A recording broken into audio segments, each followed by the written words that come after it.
We will start today with Sean Cunningham. Hey, Luke. Just how did you observe the fourth quarter just from your standpoint? Just where did you kind of see some things go wrong for you guys? Well, we missed some shots. I thought that when Rashawn fouled out, that hurt. We got a little stagnant out there, but we got some clean looks. We just, we didn't make many of them, and then like all game long, they kept going to foul line. I've never seen a 50 free throw game before. I think it was 50 to 12, something along those lines. So our whole team was in foul trouble all night. It was tough to keep a rhythm going. But I'll take a look at it at the tape when I get home. But that's I've never seen anything like that before. Thank you, Richard Ivanowski.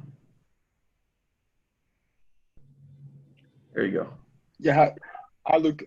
You spoke about defensive intensity a lot these last couple of days. How did you see the team's intensity on defense in the first half compared to the second half? I thought we played extremely hard for most of the game. I was happy with the defensive intensity. We did foul way too much. I thought Corey Joseph did a nice job in the starting lineup as far as trying to kind of spark us a little bit. But when you put another team on the foul line 50 times, it's going to be tough. It's going to be tough to win that game. James Ham. Hey, Luke. The 50 free throws aren't a good thing, but, you guys settled for a lot of bad shots down the stretch in this game. How do you get your team just to focus and execute when the game's on the line? Yeah, the game turned with Rashawn getting hurt. The game turned pretty small. So, our best player when teams are switching us, and Dallas was doing the same thing. They made some of the plays down, but you get your best player on the court, and you kind of get them. We try to get De'Aaron with matchups we liked. We try to post Harrison a couple times, but when it's all smalls out there and everyone's just switching everything, the normal sets you would run don't create the same type of opportunity. So we have to make sure that we don't let the switching affect us to where we are settling. And I thought I'll look at the tape when I get back, but I do agree. I thought we settled too much down the stretch instead of trying to put pressure on the rim without a shot blocker on the court for them. Marshall Harris. Coach, obviously a tough loss, but a different type of performance, at least effort-wise. You talked about physicality leading up to this one. Is it too early for you to be able to take positives away from this, knowing you have 5 more games to play and you're not mathematically eliminated or anything? We were better tonight. We were better tonight. It was the offensive rebounds and the free throws that really hurt us. So I was much happier with our overall effort tonight than we had last game. Jason Jones. Is some of the late game situations where it seems like when things get stagnant, is that an experience thing? Is that just a matter of guys having to figure out different things in a new situation? Well, there's a little bit there's a little bit of both those things you mentioned, Jason, and part of that will come, the execution of end of game will continue to get better the more time our group spends together. We had a few times where we got something we liked, but we weren't ready to react on it. So we'll continue to work on that and get better at it. Jason Anderson. Just a couple more.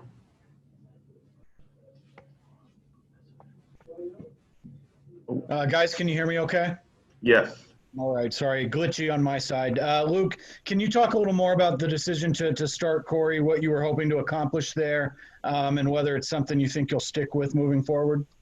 Well, I was really disappointed in our defensive intensity, our physicality the first two games that we were here. So, Corey is probably our best defender, and we needed someone out there to kind of help just get us to where we need to be to start games as far as energy wise.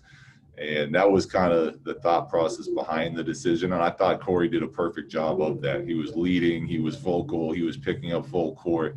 So, he did what we wanted him to do.